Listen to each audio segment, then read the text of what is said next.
In Fantasia, the mirrors lie to us, they plan to see. Hoy voy a hablarles sobre el destino, reproduciendo una clase que dio mi maestro Cándido hace algunos años, con algunos agregados. El destino debe estar relacionado con la realización espiritual, si no, no alcanza a ser destino. Alguien dice, yo trazo un destino. Bueno, pero, ¿qué destino? ¿Para qué? ¿Alcanzar una realización espiritual? Sí, ese es el gran objetivo del ser humano en este y en todos los universos. Alcanzar a su propio creador. Pero en el juego de la vida entran varias cosas. Sufrir, no sufrir, disfrutar, no disfrutar, hacer cosas, a veces solamente para sobrevivir. Entonces vamos a intentar definir qué comprendemos por el destino, porque si no, caeremos en interpretaciones distintas. Nadie puede marchar por la vida sin un objetivo, sin algo que lo llene o que lo estimule para vivir.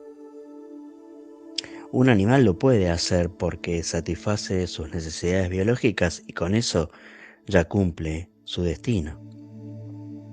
Pero para la especie humana eso no alcanza. El destino del hombre es algo más que satisfacer las necesidades biológicas, que deben ser cubiertas, pero para que alcancemos algo mucho más importante. Ahora, ese algo, ¿es algo espiritual? Porque caemos en otra confusión, que es que una gran mayoría de personas no saben nada acerca de qué es la espiritualidad. Entonces, solo cumplirán un destino en relación a satisfacer sus necesidades y punto. Hay gente que sufre muchísimo, por el motivo que sea, económico, afectivo, físico, etc. Pero ese sufrimiento se hace muy penoso, porque no tienen una definición de lo espiritual. Tener un destino relacionado con lo espiritual es una esperanza hacia objetivos mayores de vida. Todo a nuestro alrededor puede variar en la interpretación de lo que sucede o no sucede, pero si yo tengo una esperanza, si sé que aquí no termina mi vida, si sé que algo interior está justificando, entonces sabré que experimentando, bueno o malo, estaré creciendo interiormente y por ende cumpliendo un destino relacionado con lo espiritual. Mientras más rápido se comprenda que venimos a este mundo a cumplir objetivos espirituales, más tranquilidad y paz vamos a tener cuando la vida nos presente situaciones angustiosas, de dolor o sufrimiento, porque sabremos que todo lo que nos pasa es por una cosa mayor. En nuestras vidas hay cierto determinismo. Por ejemplo, mi maestro Cándido a los 8 años ya tenía inquietudes. Sentía la necesidad de búsqueda de algo que trascendiera. Buscaba en las religiones y no lo encontraba. Buscaba en el espiritismo y no lo encontraba. Así que a los 15 años ya poseía bastante fuerza, sin haber encontrado aún el camino verdadero. ¿Vino mi maestro con un destino prefijado? Sí, estaba prefijado, pero ¿saben en qué? En la fuerza que lo impulsaba a marchar. Ese es el único determinismo. No existe el determinismo que nos atropelle un auto, pero sí en que vamos a realizar una experiencia vital importante en relación con el futuro. porque en el caso de mi maestro había una inquietud, y cuando hay una inquietud, significa que proviene de una fuerza interior que yacía, que ya estaba, se traía. Una cosa importante a tener en cuenta es que cuando esa fuerza interior sale, uno se abre y entonces empieza también la obstrucción. Esto significa que cuando nos manifestamos en una expresión espiritual, empieza también a manifestarse la negatividad. Convergen la positividad y la negatividad dentro del juego de la vida. Comenzamos a recorrer el camino espiritual y tendremos, por un lado, agresiones para impedir que sigamos, y por otro, impulso y apoyo para que no nos detengamos. El destino entonces no es solo mío. Están jugando los que me ayudan y los que me agreden. Lo individual juega en la fuerza de mi despegue, pero en el tránsito, en el recorrido del camino, juega lo colectivo. Mucha gente tiene una inquietud para comenzar un camino espiritual, pero lamentablemente a veces vive en un medio tan hostil, tan inhóspito, que no puede expresarla. Cuando uno se rodea de gente mala, de gente tóxica, resulta muy difícil despertar a una conciencia espiritual, aunque haya traído al nacer esa fuerza interior. Entonces, sin esperanza no hay destino. Es como que naciste para ser asesino y tendrás que ser asesino. Pero con esperanza sos asesino, pero tenés la esperanza de la redención, de la expiación. Estas son las bases de las enseñanzas de Cristo. Porque si Él hubiera sabido que las personas tienen un rumbo irreversible y que cada cual está destinado, marcado, no tendría que haber venido a dar un mensaje de esperanza, de cambio, de redención. Entonces, vamos paulatinamente acercándonos más a una definición de destino dentro de algo grande e importante. El destino, además de ser una esperanza, debe tener una fuerte convicción, pero no una convicción que provenga de nuestros cuerpos astral y mental inferiores, que son dubitativos e inestables, sino que provenga de los cuerpos más sutiles, que es donde verdaderamente radica esa fuerza interior de la que hablamos. Anteriormente expliqué que cuando se empieza a transitar lo espiritual, polarizamos en la misma forma lo positivo y lo negativo. Ampliemos esto un poco más. Nadie puede hacer una experiencia de vida exclusivamente en un plano positivo o exclusivamente en un plano negativo. Debe experimentar en ambos planos. Quizás algunos de ustedes conozcan la historia de Buda, de Siddhartha Gautama. Siddhartha era un príncipe que vivía encerrado en su palacio. Había alcanzado cierto grado de profundidad espiritual, de conocimiento, pero sin embargo, un día escapa y ve unas cosas que le cambiaron su vida para siempre. Un anciano, un enfermo y un muerto. O sea, la vejez, la enfermedad y el sufrimiento y la muerte. Al ver y meditar sobre estas cosas que había visto, decide dejar el palacio y convertirse en un asceta mendigo. Solo se fue del palacio con un cuenco para mendigar alimento. Estuvo recorriendo el mundo durante unos 6 años, hasta que finalmente se sentó bajo una higuera a meditar.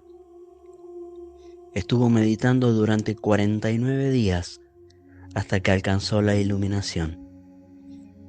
Luego de esto, divulgó sus enseñanzas hasta morir a los 80 años de edad. Había entendido que en el juego de la vida, entre los placeres y el sufrimiento, entre las cosas agradables y desagradables, existía algo más, que era la búsqueda de la divinidad, el reencuentro con Dios.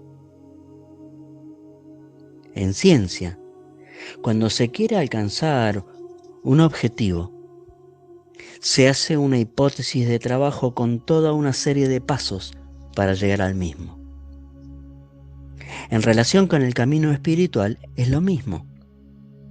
Debemos hacer una hipótesis de trabajo, hipótesis para pensar, hipótesis para organizar.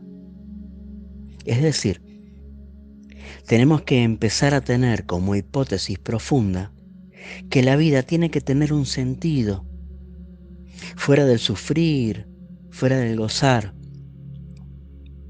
Ese sentido, ese objetivo de la vida, aunque sea idealmente formulado, tal vez utópico, no importa, porque en cierta manera estaremos en armonía con el cosmos, en armonía con la integración total. Esto es básico. Con respecto a este tema, les voy a leer algunas cosas que escribió mi maestro Cándido, para luego aclararlas. Cada cual, ante el caos de doctrinas, religiones y filosofías existentes, intentará encontrar su verdad, que más o menos será antagónica con otras verdades de los seres que comparten la manifestación vital.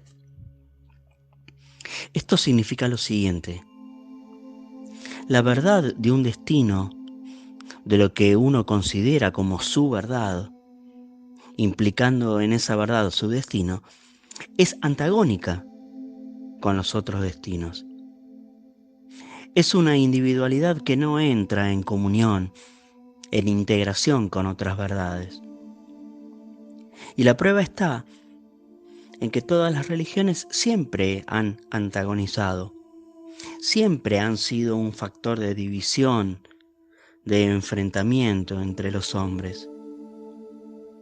Si los demás no piensan como nosotros, los transformamos en potenciales enemigos. Piensen, mediten en esto, y verán que es verdad, aunque querramos disfrazarlo.